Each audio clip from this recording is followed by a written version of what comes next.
हाथ में मेरा हाथ है।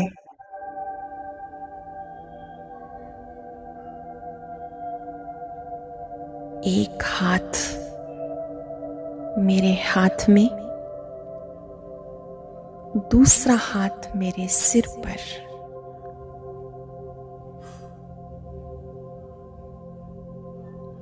जिस हाथ से बहुत शक्तियां निकल रही हैं,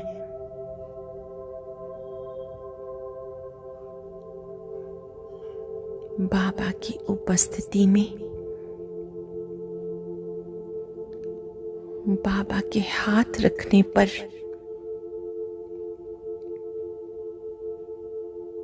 मैं बहुत लाइट हूं, बोझ मुक्त हूं, बहुत सरल हूं।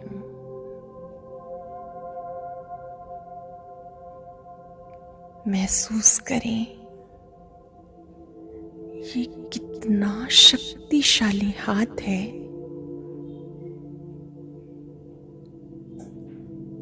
सिर पर हाथ रखते ही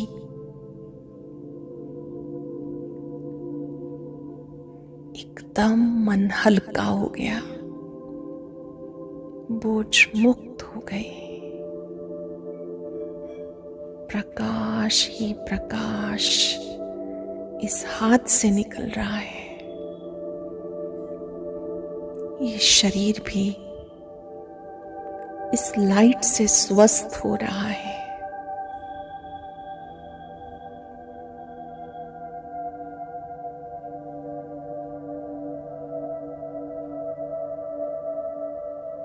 बाबा की आवाज सुने,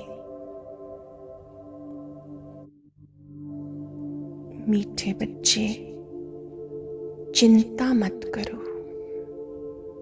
मैं बैठा हूं, मैं आपके साथ हूं। मेरा हाथ सदा तुम पर है।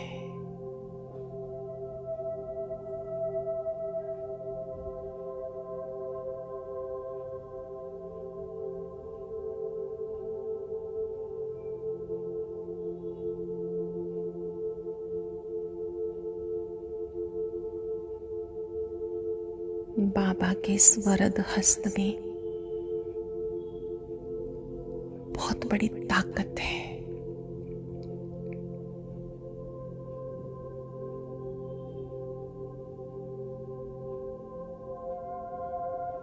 मैं आत्मा बिल्कुल लाइट हो गई। मेरा हाथ परम शक्ति के हाथ में है।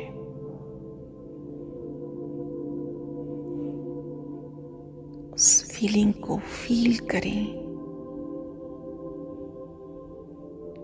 लाइट ही लाइट,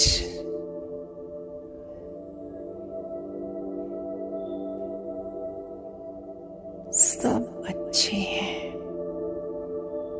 सब अच्छा हो रहा है।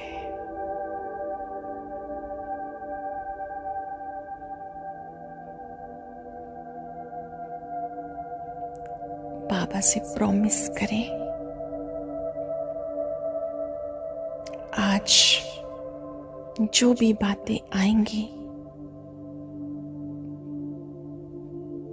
मुझे आपको समर्पित कर देनी है।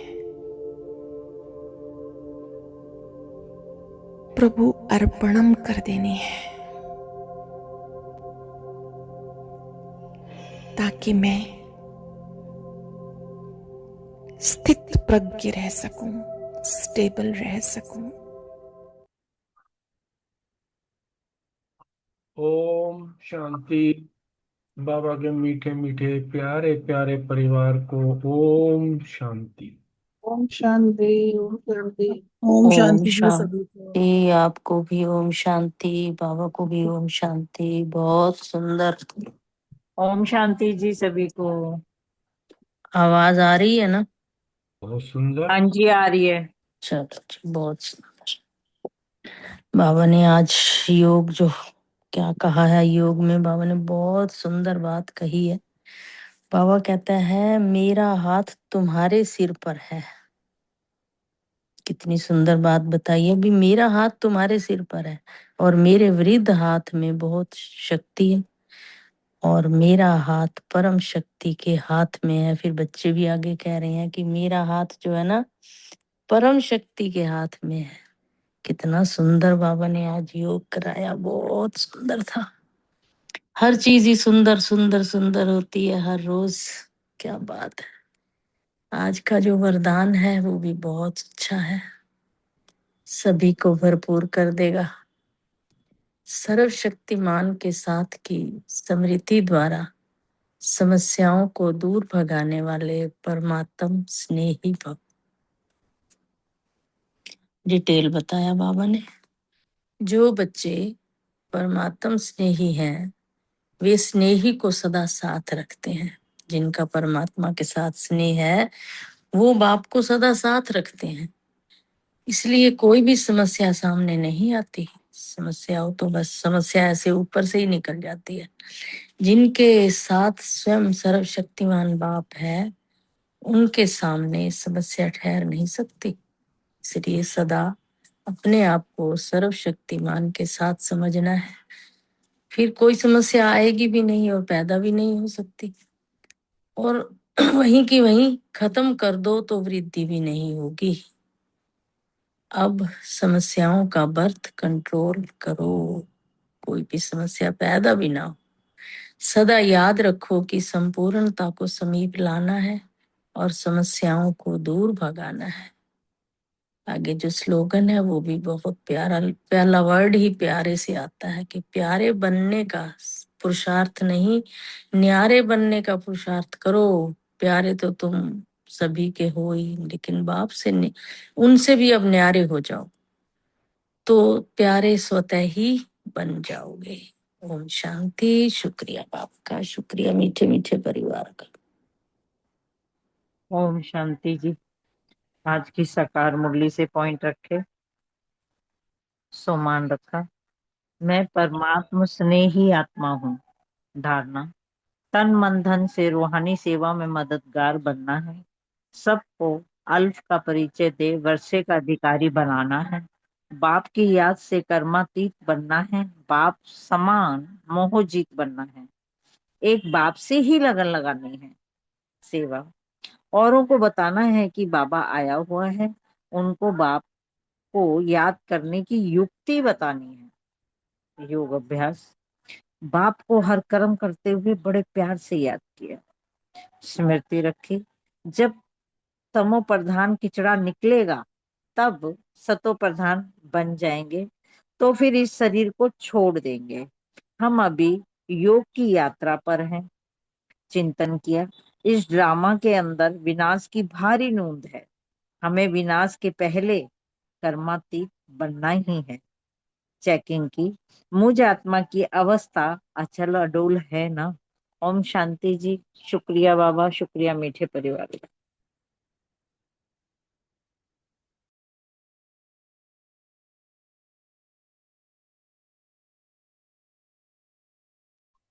ओम शांति। आज के मुरली से स्व मान लिया, मैं परमात्म स्नेही आत्मा हूँ। आज बाबा ने सेवा के लिए बहुत अच्छे से बताया है कि तन मन धन से रूहानी सेवादार बनना है। आज परिचय देना है सबको और सबको वर्षे का अधिकारी बनाना है। बच्चों को आज बाबा ने लकी स्टार्स भी बोला है और बाबा को साथी बनाना, मोहजीत भी बनना है। और बाबा का सेवा के लिए बाबा ने कहा कि भूं भूं करते रहना, जैसे भ्रमरी की तरह। और चेकिंग करनी है कि कितनों को रास्ता बताते हैं, कितना पुरुषार्थ करते हैं हम, कितना तन मन धन से सेवा करते हैं और कितना खुशी में हर्षित रहना है। ये आज की धारणा में भी बाबा ने कहा है। और कर्मातीत बनने के लिए याद में रहना, एक बाप से ही लगन लगानी। और बहुत सुंदर स्लोगन में जो है कि हमें न्यारा बनना है, पुरुषार्थ करना है न्यारे बनने का। न्यारे बन जाएंगे तो प्यारे अपने आप स्वतः ही बन जाएंगे। और सदा ये याद रखना है कि संपूर्णता को समीप लाना है, समस्याओं को दूर से भगाना है और हर आत्मा को साक्षी दृष्टि होकर के स्थिति में रह करके देखना है। तभी अचल और डोल और एक रस बन सकेंगे। ओम शांति। शुक्रिया बाबा। ओम शांति। आज की मुरली से स्व मान लिया, मैं परमात्म स्नेही आत्मा हूँ। योग अभ्यास, अपने को अशरीरी आत्मा समझ बाबा को प्यार से याद किया। धारणा के लिए बाप समान मोहजीत बनना है। आत्मा का आत्मा से जो मोह हो गया है उसे निकाल, एक बाप से लगन लगानी है। और सेवा के लिए आज बाबा ने बहुत सारे पॉइंट्स दिए हैं। तन मन धन से रूहानी सेवा में मददगार बनना है। युक्ति से बताना है बाबा को कैसे याद करना है। और अल्फ का परिचय दे, वर्षे का भी अधिकारी बनाना है। और स्मृति में रखा कि हम आत्मा है, ये शरीर रूपी कपड़ा छोड़कर फिर दूसरा जाकर लेंगे। ये 84 जन्मों के पुराने कपड़े हैं, ये छोड़कर नई दुनिया में फिर नए कपड़े लेंगे। और चिंतन किया कि जितना हम बाबा को याद करेंगे उतने विक्रम विनाश होंगे और मुझ पद पाएंगे। और अपनी चेकिंग रखनी है कि हम कितनों को रास्ता बताते हैं और कितना पुरुषार्थ कराते हैं और करते भी हैं। ओम शांति। Thank you. शांति। आज की मुरली से संभाल लिया, मैं लक्की स्टार हूँ। नशे का पॉइंट है, बाबा आकर हमें गुणवान बनाते हैं, वॉइसलेस बनाते हैं। स्मृति में रखा, ब्राह्मण आपस में ज्ञान की ही लेन देन करते हैं। सेवा का पॉइंट दिया, बाबा ने कहा बिरला ने ये जो लक्ष्मी नारायण के मंदिर बनाए हैं वहां जाकर सर्विस करनी है। उनको कहना है कि आओ तो हम तुमको इनके 84 जन्मों की कहानी सुनाएं। और बाबा ने कहा जो भी मिले उनको 2 बाप का परिचय देना। धारणा के पॉइंट भी, तन मन धन से रूहानी सेवा में मददगार बनना है, सबको अल्प का परिचय दे, वर्षे का अधिकारी बनाना है, बाप समान मोहचित बनना है। आत्मा का जो आत्मा से मोह हो गया है उसे निकाल परमात्मा स्नेही बनना है। और चिंतन का पॉइंट लिया, संपूर्णता को समीप लाना है, समस्याओं को समाप्त करना है। और चेकिंग का पॉइंट लिया कि कितनों को रास्ता बताते हैं और कितना पुरुषार्थ करते हैं। और प्यारे बाबा को, शिव बाबा को याद किया। ओम शांति। शुक्रिया बाबा।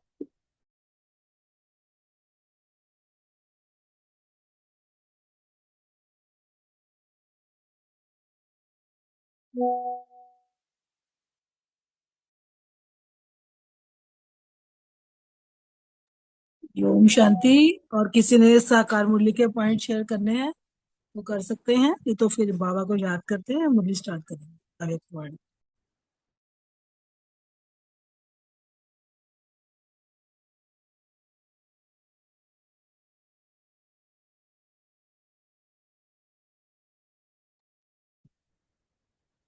ओम शांति। आज 14 जनवरी 1990 की अव्यक्त मुरली है। मुरली का हेडिंग है पुरुषार्थ की तीव्र गति में कमी के 2 मुख्य कारण। आज बाबा अपने श्रेष्ठ से श्रेष्ठ अपनी रचना को देख रहे थे कि जो ब्राह्मण है वो बाप दादा की अनादि आदि रचना है और बाबा के समीप की रचना है। डायरेक्ट बाबा के बच्चे बनते हैं ना, तो बाबा देख रहे थे कि सब बच्चे तीव्र पुरुषार्थी और कुछ पुरुषार्थी बच्चे हैं। बाबा दोनों की गतिविधियों को देख रहे थे। बाबा ने कहा दोनों ही प्रकार के ब्राह्मण बच्चों को देखा। बाबा ने कहा पढ़ाई पालना प्राप्ति सबको एक जैसी मिलती है, परंतु फिर भी सबकी जो है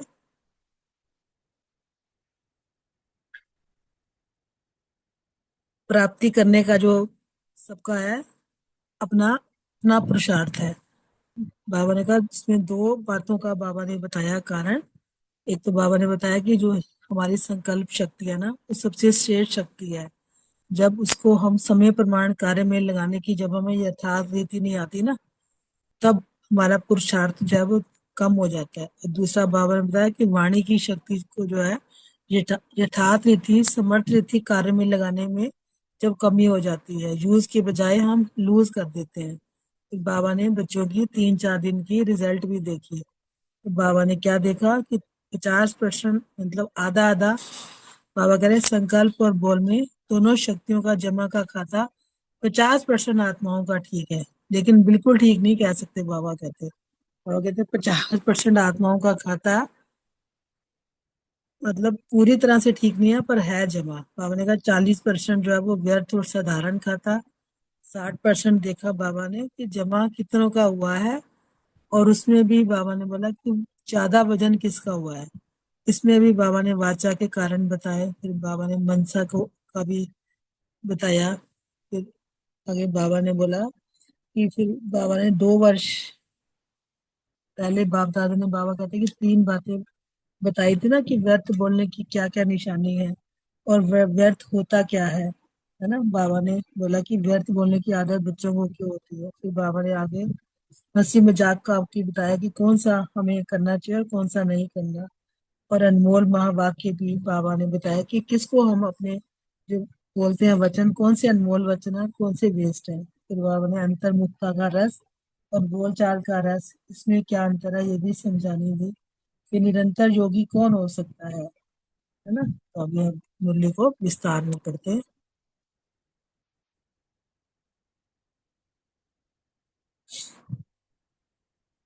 पुरुषार्थ की तीव्र गति में कमी के 2 मुख्य कारण। अव्यक्त बाप दादा अपने बच्चों प्रति बोले, आज ब्राह्मणों के अनादि रचता बाप दादा विशेष अपनी डायरेक्ट समीप रचना, श्रेष्ठ रचना ब्राह्मण बच्चों को देख रहे हैं।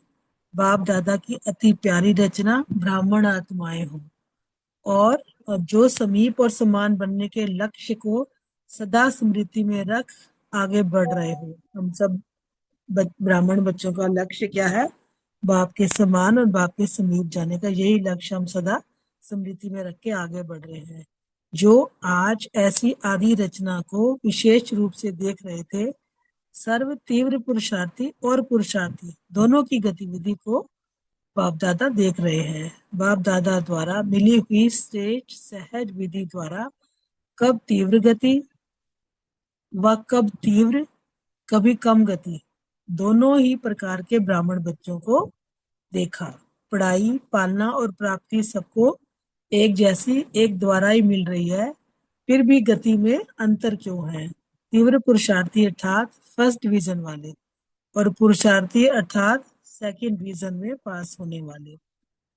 तो आज विशेष सभी का चार्ट बाबा ने चेक किया। बाबा ने कहा कारण बहुत है, लेकिन विशेष बाबा ने 2 कारण बताए। चाहना सबकी फर्स्ट डिवीजन की है, सेकंड डिवीजन में कोई आना नहीं चाहता। जब पूछो कि सूर्यवंशी बनोगे कि चंद्रवंशी, तो सभी क्या कहते हैं कि सूर्यवंशी बनेंगे, है ना। लेकिन लक्ष्य और लक्षण दोनों में अंतर पड़ जाता है। विशेष 2 कारण बाबा ने कह दे कि क्या देखे।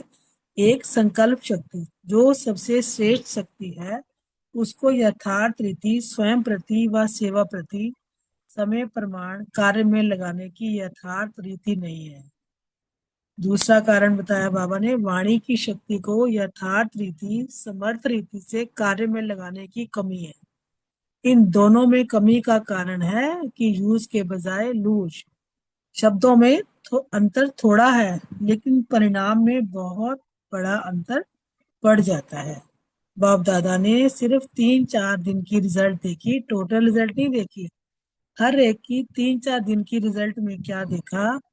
50% अर्थात आधा आधा संकल्प और बोल में दोनों शक्तियों के जमा का खाता 50% आत्माओं का ठीक है, लेकिन बिल्कुल ठीक नहीं कह रहे।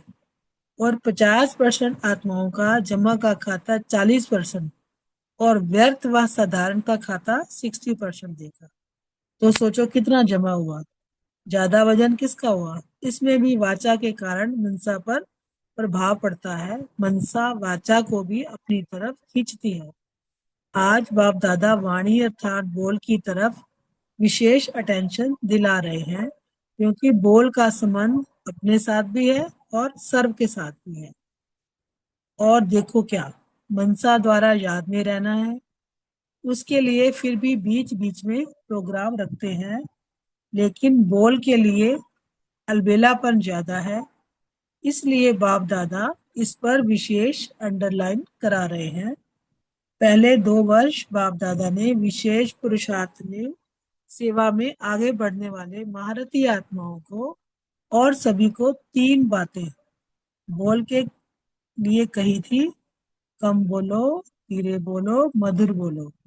व्यर्थ बोलने की निशानी है वह ज्यादा बोलेगा, मजबूरी के समय प्रमाण, संगठन प्रमाण अपने को कंट्रोल करेगा, लेकिन अंदर ऐसा महसूस करेगा जैसे कोई ने शांति में चुप रहने के लिए बांधा है।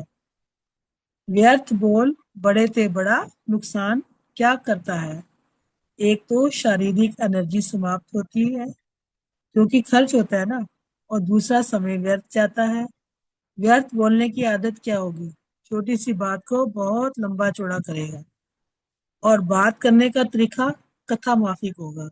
जैसे रामायण महाभारत की कथा इंटरेस्ट से सुनाते हैं ना, खुद भी रुचि से बोलेगा और दूसरों को भी रुचि पैदा कर लेगा, दूसरों की भी रुचि पैदा कर लेगा। लेकिन रिजल्ट क्या होती है? रामायण महाभारत की रिजल्ट क्या है? राम वनवास गया और कौरवों और पांडवों की युद्ध हुई जैसे दिखाते हैं। सार कुछ भी नहीं, लेकिन साज बहुत रमणीक होता है। इसको कहते हैं कथा।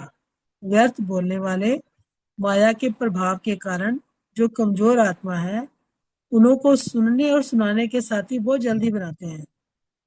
जो व्यर्थ बोलने वाले हैं ना, बाबा उनके लिए कह रहा है कि जो कमजोर आत्माएं होते हैं ना, वो बड़ी जल्दी सुनने सुनाने के साथी बन जाते हैं। ऐसी आत्मा कांत प्रिय नहीं हो सकती, इसलिए वह साथी बनाने में बड़े होशियार होगा।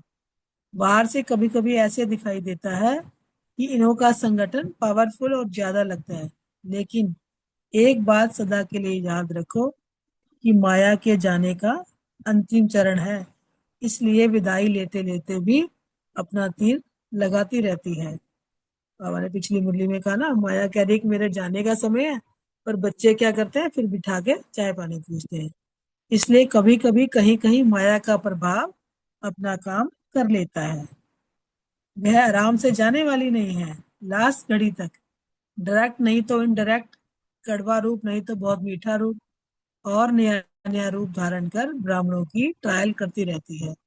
फिर भोले भाले ब्राह्मण क्या कहते हैं? वह तो बाप दादा ने सुनाया ही नहीं था कि इस रूप में भी माया आती है। अलबेलेपन के कारण अपने को चेक भी नहीं करते और सोचते कि बाप दादा तो कहते हैं कि माया तो आएगी आएगी, बाबा कहते हैं ना माया तो अंत तक आएगी। आधा अक्षर याद रखते हैं कि माया आएगी, लेकिन माया जीत बनना है ये भूल जाते हैं।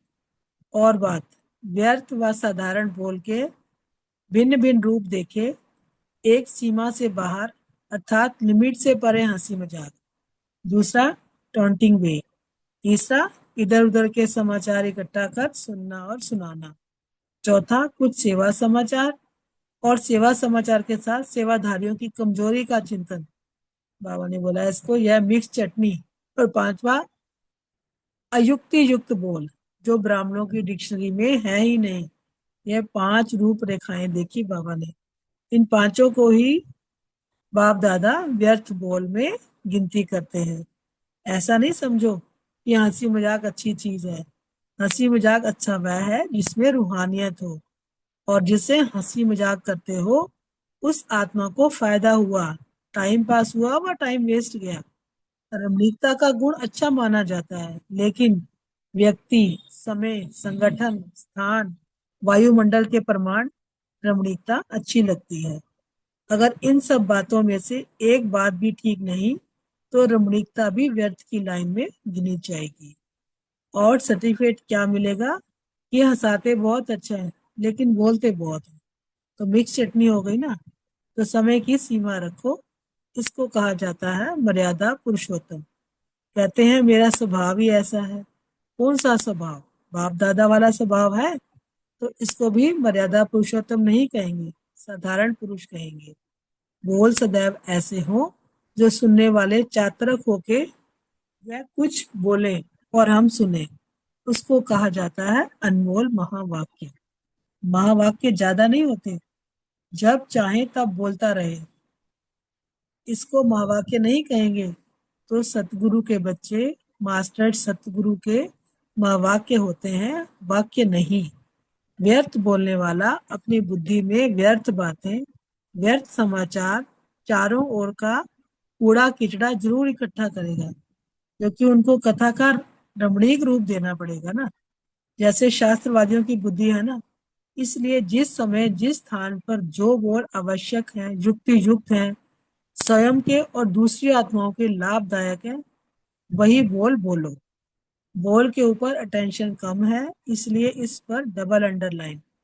विशेष इस वर्ष बोल के ऊपर अटेंशन रखो। चेक करो बोल द्वारा एनर्जी और समय कितना जमा किया और कितना व्यर्थ गया।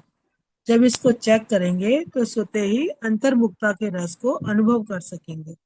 अंतर्मुखता का रस और बोलचाल का रस, इसमें दिन रात का अंतर है। अंतर्मुखी सदा भ्रिकुटी की कुटिया में तपस्वी मुहूर्त का अनुभव करता है। समझा? समझना अर्थात बनना। जब कोई बात समझ में आ जाती है तो वह जरूर करेगा, समझेगा जरूर। टीचर्स तो हैं ही समझदार, तब तो भाग्य मिला है ना, निमित्त बनने का भाग्य। इसका महत्व अभी कभी कभी साधारण लगता है, लेकिन यह भाग्य समय पर अति श्रेष्ठ अनुभव करेंगे। किसने निमित्त बनाया, किसने मुझ आत्मा को इस योग्य चुना, यह स्मृति ही स्वतः श्रेष्ठ बना देती है। बनाने वाला कौन? अगर इस स्मृति में रहो तो बहुत सहज निरंतर योगी बन जाएंगे। सदा दिल में बनाने वाले बाप के गुणों के गीत गाते रहो तो निरंतर योगी हो जाएंगे। यह कम बात नहीं है। सारे विश्व की कोटों की कोट आत्माओं में से कितने निमित्त टीचर बने हो। ब्राह्मण परिवार में भी टीचर्स कितनी हैं, तो कोई ना कोई हो गई ना, तो कोई में कोई हो गई ना। टीचर्स अर्थात सदा भगवान और भाग्य के गीत गाते रहे। बाप दादा को टीचर्स पर नाज होता है, लेकिन राजयुग टीचर्स पर नाज होता है। अच्छा, प्रवृत्ति वाले भी मजे में रहते हैं ना। मूंझने वाले हो या मजे में रहने वाले हो, ब्राह्मण जीवन के हर सेकंड तन मन धन जन का मजा ही मजा है। आराम से सोते हो, आराम से खाते हो, आराम से रहना, खाना, सोना और पढ़ना। और कुछ चाहिए क्या? पढ़ना भी ठीक है, या अमृत वेले सो जाते हो? कई बच्चे करते हैं, कहेंगे सारी रात जाग रहे थे, सुबह को नींद आ गई। या एक सेवा करेंगे तो अमृत वेले को छोड़ देंगे, तो मजा क्या हुआ? एक्स्ट्रा जमा तो नहीं हुआ ना। एक तरफ सेवा की, दूसरी तरफ अमृत वेला मिस किया, तो क्या हुआ? लेकिन नेमी नाथ माफी, ऐसे झुटका खाते नहीं बैठना। वह टीवी बहुत अच्छी होती है, जैसे वह योग के आसन करते हैं ना, अनेक प्रकार के पोज बदलते रहते हैं, तो यहाँ भी ऐसे हो जाते हैं। सोचते हैं सहज योग है ना, इसलिए आराम से बैठो। कईयों की तो ट्यून भी बाप दादा के पास सुनने में आती है। बाप दादा के पास वह भी कैसेट है, तो अब डबल अंडरलाइन करेंगे ना, फिर बाप दादा सुनाएंगे कि रिजल्ट में कितना अंतर पड़ा। अच्छा, बाबा याद प्यार दे रहे हैं। चारों ओर के श्रेष्ठ लक्ष्य और लक्षण धारण करने वाले तीव्र पुरुषार्थी आत्माओं को, सदा अपने बोल को समय और संयम में रखने वाले पुरुषोत्तम आत्माओं को, सदा महावीर बन माया के सर्व रूपों को जानने वाले नॉलेजफुल आत्माओं को, सदा हर सेकंड मौज में रहने वाले बेफिक्र बादशाहों को बाप दादा का याद प्यार और नमस्ते। हम बच्चों का भी अपने प्यारे बाप दादा को दिलवा जान सिकवा प्रेम से नमस्ते नमस्ते नमस्ते। शुक्रिया बाबा, शुक्रिया सभी का। अब 1 मिनट बाबा को याद करेंगे, फिर सभी अपने अपने प्रश्नों का उत्तर देंगे। ओम शांति।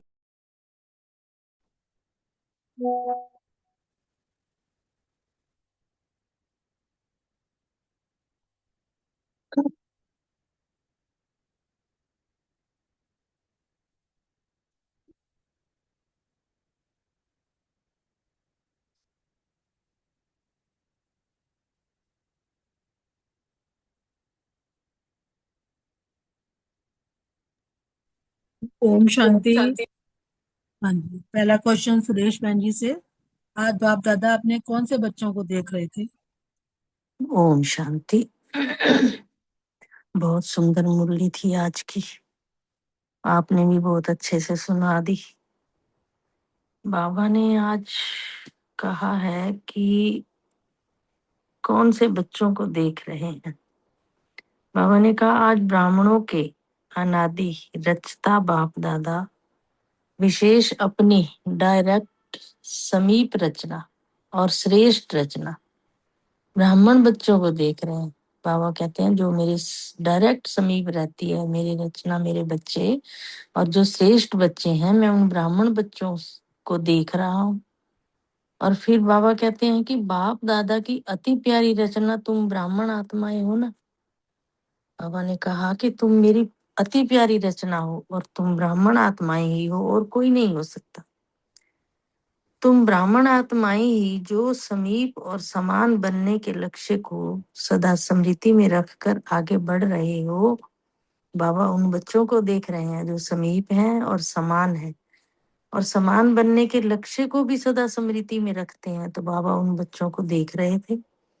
फिर बाबा ने कहा जो आज ऐसी आदि रचना को विशेष रूप से देख रहे थे, सर्व तीव्र पुरुषार्थी और पुरुषार्थी दोनों की गतिविधि को भी बाबा देख रहे थे।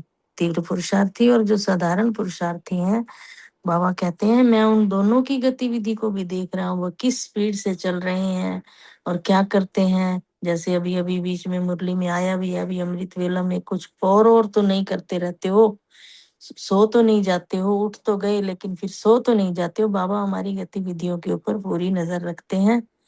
ओम शांति। शुक्रिया बाबा, शुक्रिया मीठे परिवार का। थैंक यू सुरेश बहन। नेक्स्ट क्वेश्चन अशोक भाई जी से है। पढ़ाई, पालना, प्राप्ति सबको एक जैसी मिल रही है, फिर भी गति में अंतर क्यों और क्या कारण है? ओम शांति। थैंक यू बलविंदर बहन। अभी ये सुरेश बहन ने भी बताया बाबा के सामने दो बच्चे थे, एक तो तीव्र पुरुषार्थी वाले, दूसरे साधारण पुरुषार्थ वाले। बाबा जो तीव्र पुरुषार्थी वाले बच्चे हैं उनको तो फर्स्ट डिवीजन वाले बच्चे कहते हैं, और जो साधारण पुरुषार्थी होते हैं उनको सेकंड डिवीजन वाला कहता है। बाप जो है पढ़ाई, पालना, प्राप्ति सबको एक जैसी देता है, फिर भी सबकी गति में अंतर पड़ जाता है। कुछ पुरुषार्थी बन जाते हैं, कुछ साधारण पुरुषार्थी बन जाते हैं। तो उसमें जो है बाबा ने बताया है, अंदर से तो सभी चाहते हैं कि मैं फर्स्ट डिवीजन में आऊं। सब जो है लक्ष्मी नारायण बनना चाहते हैं, लेकिन बाबा वो कई मूल्यों में ये भी बता चुका है कि लक्ष्य तो बहुत ऊंचा रखते हैं लेकिन लक्षण में अंतर पड़ जाता है। अर्थात बाबा की जो श्रीमत हमें दिन प्रतिदिन मिल रही है उसकी धारणा में अंतर पड़ जाता है। जितना जितना हम बाबा की श्रीमत को एज इट इज धारण करते हैं उतना उतना हमारा पुरुषार्थ तीव्र होता चला जाता है। और इस प्रकार जो है बाबा ने दो विशेष कारण देखे कि अंतर क्यों पड़ जाता है। दो प्रकार की जो शक्तियां होती है, एक संकल्प शक्ति, दूसरी जो है हमारी वाणी की शक्ति। इन दोनों ही की शक्तियों को हम यथार्थ रीति स्वयं प्रति व सेवा प्रति जो कार्य में जब लगाते हैं यथार्थ रीति नहीं लगाते हैं, और यही सबसे बड़ा कारण बन जाता है कमी का। क्योंकि उसे यूज तो करते हैं लेकिन यूज के बजाय लूजनेस रह जाती है उसमें। यथार्थ शब्द बाबा ने यहाँ यथार्थ रीति वर्ड अंडरलाइन कराया कि वो बहू जो बाबा की श्रीमत के अनुसार उस रीति अनुसार उसको नहीं, इसमें कहीं ना कहीं मनमत परमत बीच में मिक्स कर देते, उसकी वजह से यूज के बजाय लूज होती है और यही अंतर पड़ जाता है हमारा। Thank you. ओम शांति। थैंक यू अशोक भाई, बहुत सुंदर। नेक्स्ट क्वेश्चन सीमा बहन और सुमन चौधरी बहन से। बाप दादा ने हर एक की 3-4 दिन की रिजल्ट में क्या देखा? ओम शांति। थैंक यू बलविंदर बहन। तो बाबा ने 3-4 दिन के रिजल्ट में बच्चों का देखा कि बच्चों में जो संकल्प शक्ति है और वाणी की शक्ति, ये दोनों शक्तियों का जो जमा का खाता है वो 50% आत्मा का 50% ही है। बाबा ने कहा ठीक तो है लेकिन इसको बिल्कुल ठीक नहीं कहते। और 50% जो आत्माओं का जमा का खाता है, बाबा ने कहा वो 40% है, और बाकी जो 60 है वो व्यर्थ का है। तो बाबा ने कहा कि वाचा के कारण जो है वो मनसा पर भी प्रभाव पड़ता है, और मनसा फिर जो है वो वाचा को भी अपनी तरफ खींचती है। तो बाबा ने कहा कि वाणी की तरफ तो अटेंशन बाबा ने कहा खिंचवाया ही है, क्योंकि वाणी का और बोल का जो संबंध है वो स्वयं से भी होता है और दूसरों के साथ भी होता है। बाबा ने कहा कि मनसा के द्वारा तो याद में रहने का अभ्यास करते ही हैं, कराते भी हैं, लेकिन जो बोल के लिए ना वो अलवेलापन ज्यादा है। इसी पर बाबा ने अंडरलाइन कराया है। ओम शांति। शुक्रिया बाबा। ओम शांति। थैंक यू बलविंदर बहन। 3-4 दिन की रिजल्ट बाबा ने देखी ना टोटल में, तो यही कहा कि संकल्प और बोल दो बाबा ने कहा है शक्तियां मेन जो बताती तो श्रेष्ठ होनी चाहिए। इन दोनों शक्ति में 50% बाबा ने कहा कि आत्माओं का ठीक है, और 50% में क्या है, 60% उसमें, 40% तो है खाता जमा का और 60% व्यर्थ है। तो वजन किसका हुआ, बाबा ने कहा कि भाई व्यर्थ या साधारण खाता ज्यादा है, क्योंकि जो मनसा पर वाचा का प्रभाव हम वैसे भी देखते हैं कि कितना पड़ता है। अगर हम मीठा, ऐसे ही थोड़ा बाबा मुरलियों में कहता है नम्रता और मधुरता का गुण धारण करो। अगर कोई मीठा बोलता है, नम्र स्वभाव का है, शांत स्वभाव का है, तो वो एक आकर्षण का बिंदु बन जाता है। जैसे वो दूसरे को भी खुशी देता है और खुद भी कितना अंदर से वो कूल रहता है, और उससे मनसा पर भी फर्क पड़ता है। और क्रोधी व्यक्ति जो है वो मनसा पर भी उसका बहुत फर्क पड़ता है। तो वही बाबा ने देखा, विशेष अटेंशन भी इसी चीज पर दिलाई है कि जो है ना बोल के लिए जो अलबेलापन है वो विशेष बाबा ने अंडरलाइन करवाया है। क्योंकि मनसा के लिए तो प्रोग्राम भी रखते रहते हैं, मेडिटेशन वगैरह के, दूसरे प्रकाश के प्रोग्राम रखते रहते हैं, तो मगर वाचा के लिए ध्यान रखना है विशेष रूप से कि उसमें भी अपना ध्यान रख के जमा का खाता तभी अपना बढ़ाना है। ओम शांति। शुक्रिया बाबा। थैंक यू सीमा बहन। थैंक यू सुमन चौधरी बहन। नेक्स्ट क्वेश्चन है मीतू बहन और रेनू बहन के लिए। 2 वर्ष पहले बाप दादा ने 3 बातें बोल के लिए कौन सी कही और व्यर्थ बोलने की निशानी क्या है?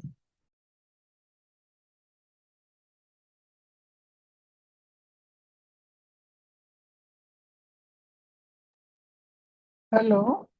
हाँ जी रेनू बहन बोले।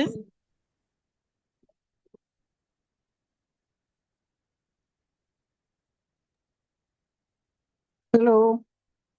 ओम शांति। हाँ मेरी जी आवाज आ रही है?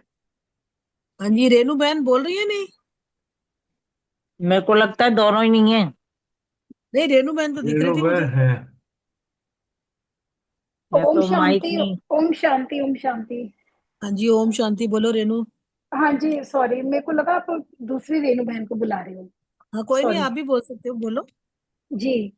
तो बाबा ने ये कहा है कि हमें अपने बोलों पे बहुत ध्यान रखना चाहिए कि जितनी जरूरत हो उतना ही बोलो, व्यर्थ नहीं बोलो। जैसे अपने स्लोगन पे लिखा हुआ है कि आप जितना कम बोलेंगे उतना लोग आपको ध्यान से सुनेंगे। और बाबा ये कहते हैं कि आपके ब्राह्मण बच्चों के संकल्प से सिद्धि हो जाती है। तो अगर आप अनविलिंगली भी किसी को कुछ कह दोगे तो हो सकता है उसका कुछ बुरा भी हो जाए। तो आपको बहुत सोच समझ कर अपने मुंह से शब्द निकालने हैं। और जितना भी बोलना हो आपका ध्यान ही होना चाहिए कि आप ज्ञान की बातें बाबा के इंट्रोडक्शन देने के बारे में बोले। जैसे बाबा ने आज के मूल्य में भी कहा कि ज्ञान की भू भू करते रहो आप। तो हमारा काम यही है कि हम बहुत ब्राह्मण बच्चे हैं, बहुत सोच समझ के अपनी आई मीन अपने आप को ध्यान में रख के बोले कि हमारे ऊपर सब लोग देख रहे हैं, तो हमारे मुंह से कोई भी उल्टे सीधे छोटी बातें ना निकले। ओम शांति। थैंक यू रेनू बहन। बाबा ने हमें स्लोगन दिया ना, कम बोलो, धीरे बोलो, मीठा बोलो। जी। और जो व्यर्थ बोलने की निशानी क्या है कि वो मतलब ज्यादा बोलते हैं। थोड़ा मतलब थोड़े बात होगी उसको लंबा चौड़ा करके बताएंगे, सोचेंगे कि मैं अभी मजबूरी से, जैसे समय प्रमाण संगठन में अपने को कंट्रोल तो करेगा लेकिन ऐसे महसूस करेगा जैसे किसी ने जबरदस्ती चुप कराने के लिए रखा हुआ है ना। चलो थैंक यू रेनू बहन। जी। नेक्स्ट क्वेश्चन ओम रजनी शांति। मैं हाँ जी बोलो जी। हाँ जी, मेरी आवाज आ रही है आपको? हाँ हाँ जी आ रही है जी बोलो। अच्छा, ठीक है। Thank you. बाबा ने कहा कि आज बाप दादा वाणी अर्थात बोल की तरफ विशेष अटेंशन दिला रहे हैं, क्योंकि बोल का संबंध अपने साथ भी है और सर्व के साथ भी है।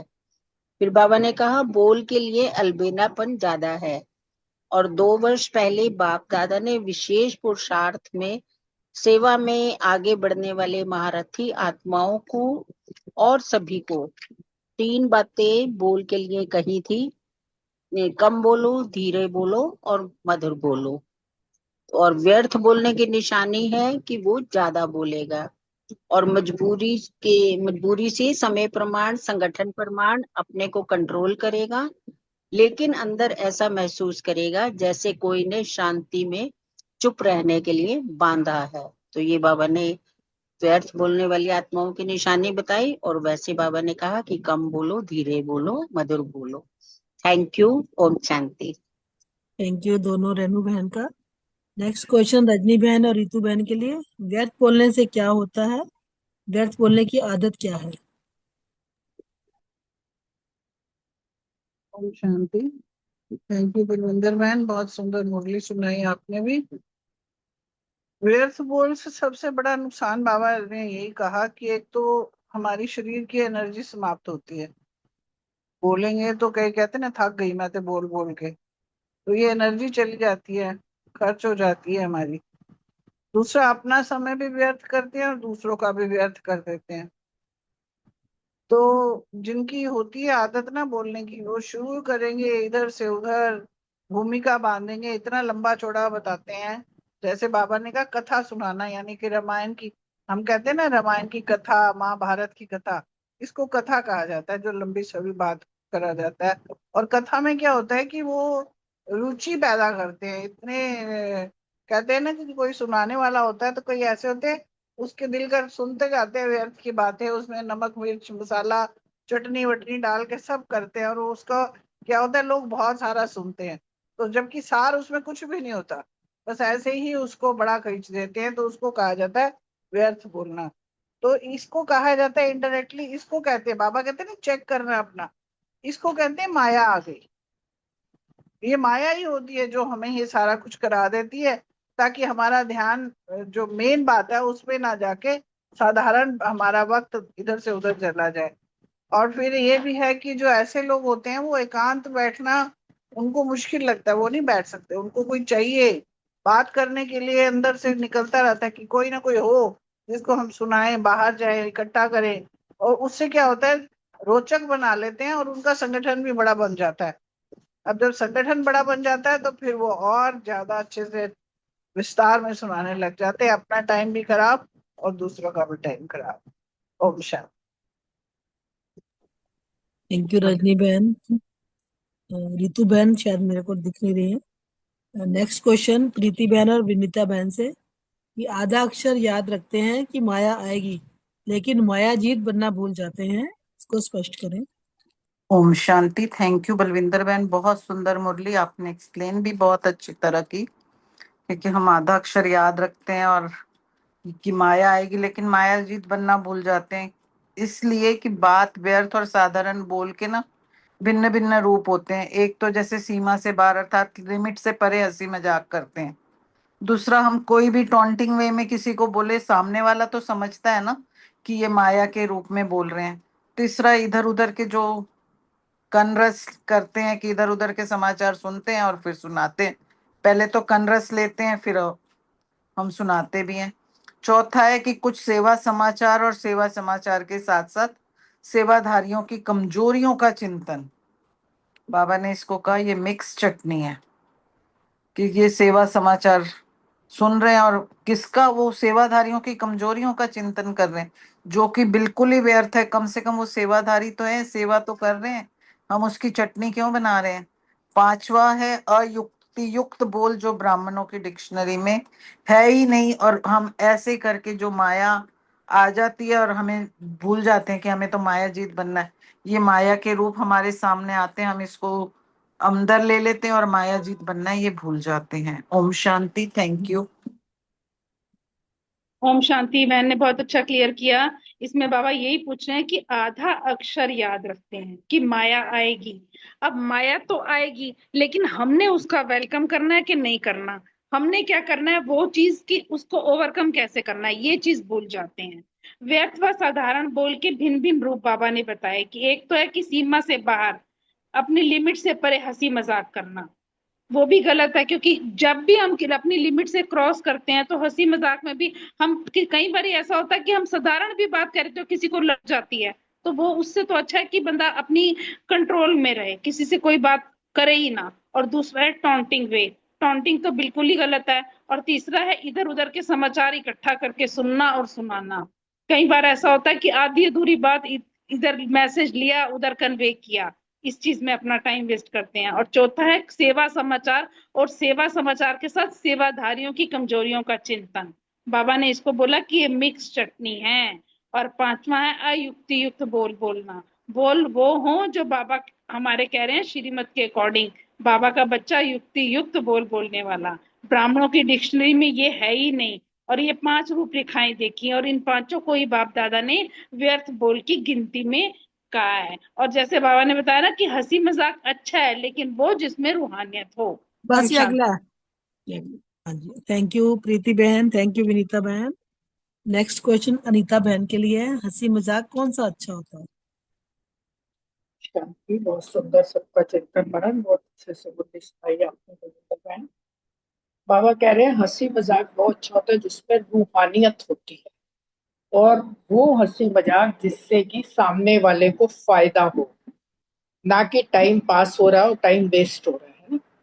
कई बार क्या होता है कि हम इतनी इधर उधर की बातें करके, जैसे कि ऊपर बताया बाबा ने और सबने डिस्कस भी किया, तो उससे अपना भी समय वेस्ट होता है, दूसरे का भी समय भी वेस्ट होता है, एनर्जी भी वेस्ट होती है, श्वासें भी वेस्ट होती है। क्योंकि बाबा कहता है हमारा तो एक एक संकल्प जो है वो बहुत वैल्यूएबल है। तो बाबा कह रहे हैं रमणीकता का गुण अच्छा माना जाता है, रमणीकता होनी चाहिए लाइफ में, लेकिन बाबा ने कहा देखना है कि कौन से व्यक्ति है, समय, संगठन, स्थान और वायुमंडल कैसा है, उसी हिसाब से रमणीकता अच्छी लगती है। बाबा कह रहे हैं अगर इन सब बातों में से एक भी बात ठीक नहीं है तो रमणीकता जो है वो भी बाबा कह रहे हैं व्यर्थ की लाइन में ही गिनी जाएगी, उसको भी व्यर्थ ही कहेंगे।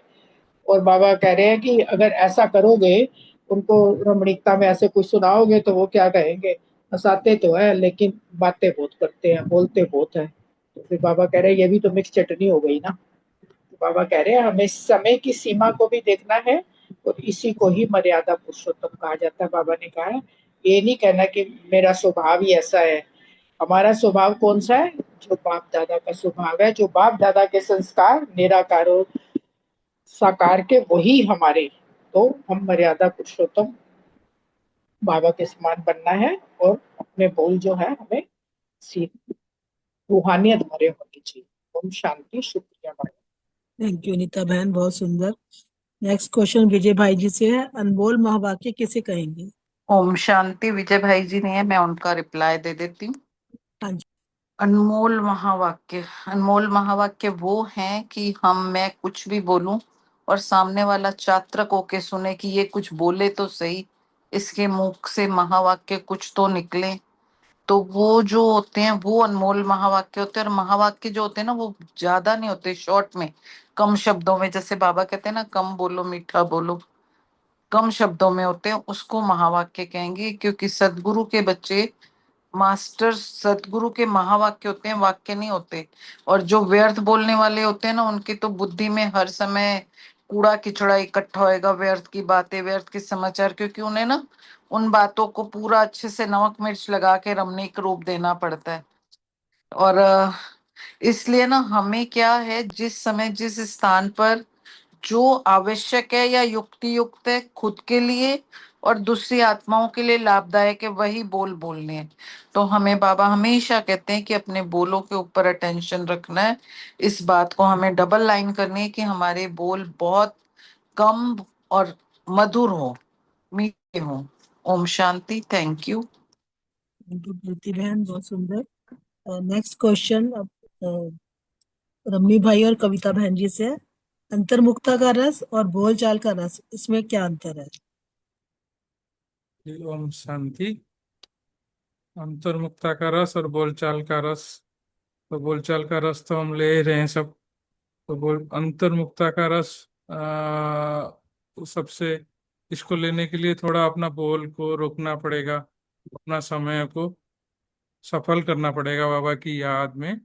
और इसलिए बाबा बोला इसमें अंतर्मुखी जो होता है हमेशा तपस्या मूर्त का अनुभव करता है और भुकुटी की कुटिया में बैठा रहता है। तो ये अंतर्मुखता का रस लेने के लिए समय देना पड़ेगा, थोड़ा मेहनत करना पड़ेगा अपने लिए। और बोलचाल तो हम सब जानते हैं कि जितना भी बोलो अच्छा है। ओम शांति। ओम शांति। बहुत अच्छी मुरली सुनाई आपने दीदी बलविंदर बहन, आपने बहुत अच्छी मुरली सुनाई और भाई जी ने बहुत अच्छे तो बता ही दिया है कि अंतर्मुक्ता का रस और बोलचाल का रस, इसमें क्या अंतर है। तो बोलचाल का रस तो हम अपने दैनिक जीवन में कई बार लेते हैं। बोलचाल में एक दूसरे से सुनते हैं, बातें सुनते हैं, उसको वाचा में भी लाते हैं। और जो अंतर्मुखी होता है वो सदा अपनी भ्रिकुटी की कुटिया में अंदर ही अंदर अपना मनन चिंतन करता रहता है। मतलब इन दोनों में बाबा ने बताया है कि बहुत ही ज्यादा अधिक अंतर है। तो अंतर्मुखी रहना मतलब शांति में रहना और अपने काम से काम रखना। अगर हम दैनिक भाषा में बोलें तो अपने काम से काम रखना, किसी के कार्य में कोई विघ्न या रुकावट ना डालना और सदा अपने भ्रिकुटी के सिंहासन पर विराजमान होकर अपने मनन चिंतन में अपने तपस्वी मूर्त को सदा अनुभव करता है और अपने को समझता है। समझना, समझना अर्थात बनना।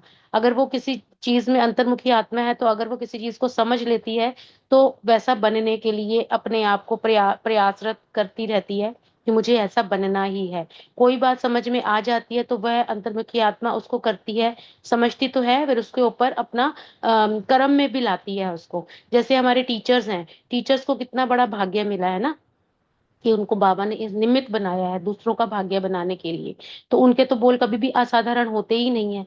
तो बाबा ने ये बताया है कि भाग्य जो है ना उनका बहुत श्रेष्ठ होता है। कई बार नहीं पता चलता लेकिन समय आने पर श्रेष्ठ अनुभव भी होते हैं हमें उनके। तो ये निमित्त बनाता कौन है? निमित्त बनाने वाला परमपिता परमात्मा है जिसने उसको इस योग्य माना और इसको चुना। तो ये स्मृति अगर रहती है ना तो अपनी ये स्वतः ही श्रेष्ठ बना देती है व्यक्ति को। तो इसमें हमें ये ध्यान रखना है कि हमें ये स्मृति देने वाला या ये बनाने वाला है कौन। तो अगर हम इसी स्मृति में रहते हैं ना कि हमें कौन मिला, किसने हमें बनाया, तो वो निरंतर योगी बना रहता है और सदा दिल से बनाने वाले बाप के गुणों के गीत भी गाता रहता है और सदा योगी रहता है। तो अंतर्मुखता में रहना ज्यादा कल्याणकारी है। ओम शांति। थैंक यू रमनी भाई जी, थैंक यू कविता बहन जी। नेक्स्ट क्वेश्चन रानी बहन आशना बहन के लिए, निरंतर योगी कौन हो सकता है? आशना बहन है? आशना बहन नहीं है, आप बोलिए। ओम शांति। बहुत सुंदर मुरली है और बलविंदर बहन तो सुनाते ही बहुत अच्छी मीठी मीठी वाणी में बहुत समझाने देते हुए सुनाते हैं मुरली। शुक्रिया बाबा। यहाँ बाबा टीचर से कह रहे हैं और हम सभी से भी कह रहे हैं कि कोई बात समझ में आ जाती है तो वह करेगा जरूर और समझेगा जरूर। टीचर तो होते ही समझदार हैं, तब तो भाग्य मिला है ना, निमित्त बनने का भाग्य। इसका मतलब अभी कभी कभी उन्हें साधारण तो नहीं लगता, बाबा पूछ रहे हैं, लेकिन वह भाग्य समय पर अति श्रेष्ठ अनुभव करोगे। किसने निमित्त बनाया, किसने मुझ आत्मा को इस योग्य चुना, यह स्मृति ही स्वतः श्रेष्ठ बना देती है। जब हमें ये याद रखना है कि बनाने वाला कौन है, अगर इस स्मृति में हम रहेंगे कि हमें इस लायक किसने बनाया, किसने चुना, पहले हम क्या थे और आज हम क्या हैं, जब हम ये अपने आप में सोचेंगे, देखेंगे, तो उस बनाने वाले पर का हम कितना शुक्रिया करेंगे और उसके गीत सदा गाते रहेंगे। और इस स्मृति में रहेंगे तो सहज निरंतर योगी भी बन जाएंगे और सदा दिल में बनाने वाले बाप के गुणों के गीत गाते रहेंगे तो निरंतर योगी हो ही जाएंगे। और यह कोई कम बात नहीं है, छोटी मोटी बात नहीं है, ये बहुत बड़ी बात है। सारे विश्व की कोटों की कोट आत्माओं में से कितनी निमित्त टीचर बनी हो, ब्राह्मण परिवार में भी टीचर्स कितनी हैं, तो कोई में कोई हो गई ना टीचर। अर्थात सदा भगवान और भाग्य के गीत गाती रहे। बाप दादा को टीचर्स पर नाज होता है, लेकिन राजयुक्त टीचर पर नाज होता है जो युक्ति से चलती हैं, राजयुक्त होती हैं, जो बाबा की हर धारणाओं को पालन करते हुए बाबा के गीत गाते हुए दूसरों को भी बाप समान बनाती हैं। ऐसी टीचर्स पर बाप दादा को बहुत नाज होता है। और परवत्ती वाले भी मजे में रहते हैं, मूझने वाले नहीं। मजे में रहने वाले मजे में रहते हैं, मूझने वाले कभी मजे में नहीं रहते। ओम शांति जी। शुक्रिया बाबा। थैंक यू रानी बहन, बहुत सुंदर। लास्ट क्वेश्चन है मधुमी बहन के लिए है, ब्राह्मण जीवन के हर सेकंड मजा ही मजा है, कैसे? ओम शांति। शुक्रिया बलविंदर बहन। सच में ब्राह्मण जीवन का तो हर सेकंड मजा ही मजा है। बाबा के घर मजा, घर में मजा, लौकिक घर में मजा, अलौकिक बाबा से जब मिलन मनाते हैं तब मजा। माना आराम से सोते हैं बेफिक्र बादशाह की तरह, आराम से खाते हैं, बाबा को भोग लगाकर बाबा की याद में खाना खाते हैं, शुद्ध भोजन खाना खाते हैं, आराम से रहते हैं। मतलब हर कर्म में हमारे बाबा की याद, कर्म योगी होकर बाबा की याद में कर्म करते हैं तो फिर वो क्या होता है, नेचुरली हर कर्म में करते हुए एक डिसिप्लिन आ गया, एक स्थिरता आ गई, एक रूटीन हमारा सेट हो गया कि जो भी कर्म करना है बाबा के साथ कंबाइंड होकर करना है। तो बाबा इसमें यही एक बात और याद दिलवा रहे थे कि ऐसा तो नहीं कि बच्चे सेवा बहुत करते हैं और जब सेवा, एक भी सेवा की और फिर उसके लिए क्या बहाना ढूंढ लिया कि सुबह मैं तो उठ नहीं सकी क्योंकि बहुत थक गई थी, इसलिए अमृत वेला मिस हो गया। तो अमृत वेला मिस होना मतलब जीवन का, कहते हैं ना कि तुमने सारा दिन अपनी गड़बड़ कर ली। एक सुबह उठ के जो एक तुम्हें पावर मिलती है हमें बाबा के साथ कनेक्ट होने पर, हमारी दिनचर्या इतनी अच्छी सेट क्यों होती है। सारा दिन में कभी सोते भी नहीं है फिर भी बैटरी फुल डे चार्ज रहती है। उसका रीजन क्या है, सुबह बाबा से 100% बैटरी चार्ज कर लेते हैं तो तभी तो सारा दिन उमंग उत्साह में उड़ते रहते हैं। तो अगर जिस दिन मिस किया तो वो क्या हुआ, सारा दिन कंफ्यूज रहे, डिस्टर्ब रहे कि कुछ मिसिंग है, रूटीन से नहीं चले। और कई बच्चे तो बाबा कहते हैं नेमीनाथ की तरफ उठ भी जाते हैं लेकिन क्या करते हैं, झुटके लगाते रहते हैं। सचिन भाई इसमें बहुत अच्छे मजाक रमणीक तरह से बोलते हैं कि कई लोग झुटके लगाते हैं, उसको जब हिलाओ, बोलो उठो आप सो रहे थे, जरा सा पड़ोसी कोई हाथ लगाएगा तो कहेंगे नहीं मैं तो तुम क्या कर रहे हो, धरती को साकाश दे रहे हो। मतलब पता ही नहीं चलता कि नींद में एक नेमीनाथ की तरह जाग तो रहे हैं, कर क्या रहे हैं हम। तो हमारी बैटरी क्या, तारी कनेक्शन लूज होगा तो बैटरी चार्ज कहाँ होगी। तो यही बाबा हमें याद दिलवाना चाह रहे थे कि हमेशा मतलब एक रूटीन तो सेट हो, लेकिन तुम्हारा मन में, तुम्हारे अंदर उमंग उत्साह कब आएगा, मनोरंजन कब हुआ, जब अच्छी तरह से कनेक्ट हुए तभी तो मनोरंजन है। कनेक्ट ही नहीं हुआ तो फिर जीवन में मनोरंजन कहाँ आया। लोग मनोरंजन बाहर ढूंढ रहे हैं और हमारा मनोरंजन क्या है, वरम धाम जाना आना, बाबा के साथ कनेक्ट होना जाना, जब फ्री हुए अपने काम से फ्री हुए, कभी सूक्ष्म वतन चले गए, कभी का, तो हमारा यही तो मनोरंजन है, तभी तो उमंग उत्साह है। शुक्रिया बाबा, बहुत बहुत शुक्रिया, बस उड़ते रहे उड़ाते रहे। थैंक यू बलविंदर बहन, थैंक यू परिवार। थैंक यू रूमी बहन, थैंक यू सभी का बहुत सुंदर मनन चिंतन। ओवर टू अशोक भाई की। थैंक यू बलविंदर बहन, परिवार का भी दिल से बहुत बहुत धन्यवाद। बाबा की याद में गीत सुनते हैं।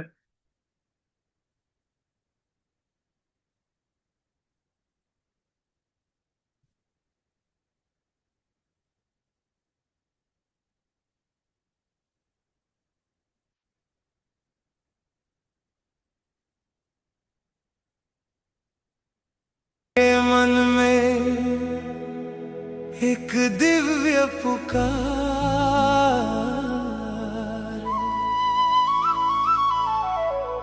कौन बुला रहा है मुझको अपने ही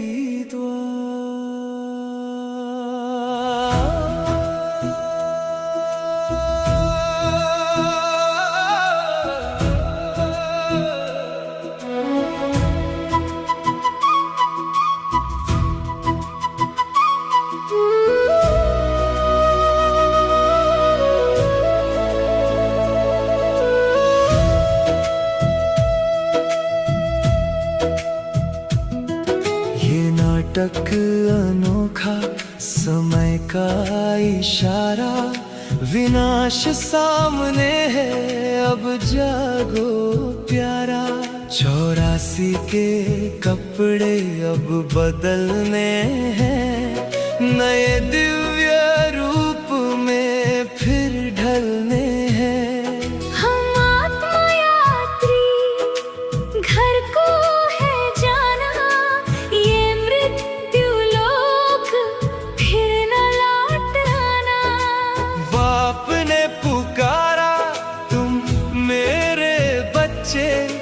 शब्दों में है प्रेम के सच्चे कच्चे। मधुबन की वो मधुर हवाएं, ज्ञान की बातें, स्नेह की छाएं, सम्मुख सुनना दिल को भाए। बाप का संग मन को हर्षाए।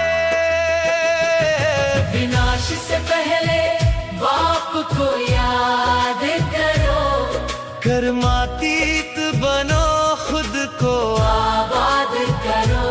अल्फ को याद करो, वर्षा पाओ,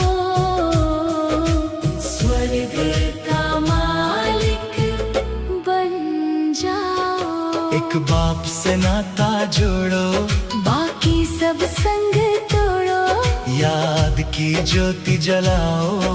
घर अपना फिर से पाओ।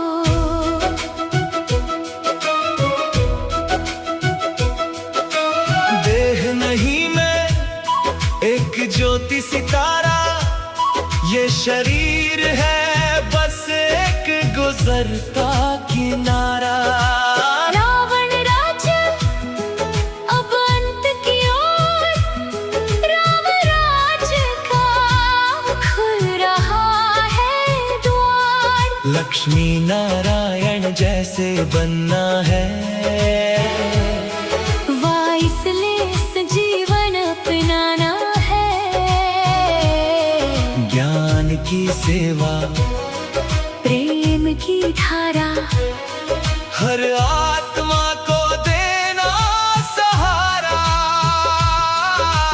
माया बार बार आजमाए, कभी गिराए कभी भरमाए। पर जो बाप का हाथ थामे, वो कभी न राह से भटके। चाट देखो खुद को बदलो, हर दिन थोड़ा और संभलो। तन मन धन से सेवा करो, हर दिल में बाप का दीप जलाओ। विनाश से पहले बाप को याद करो, कर्मातीत बनो खुद को आबाद करो। अल्फ को याद करो, वर्षा पाओ, स्वर्ग का मालिक बन जाओ।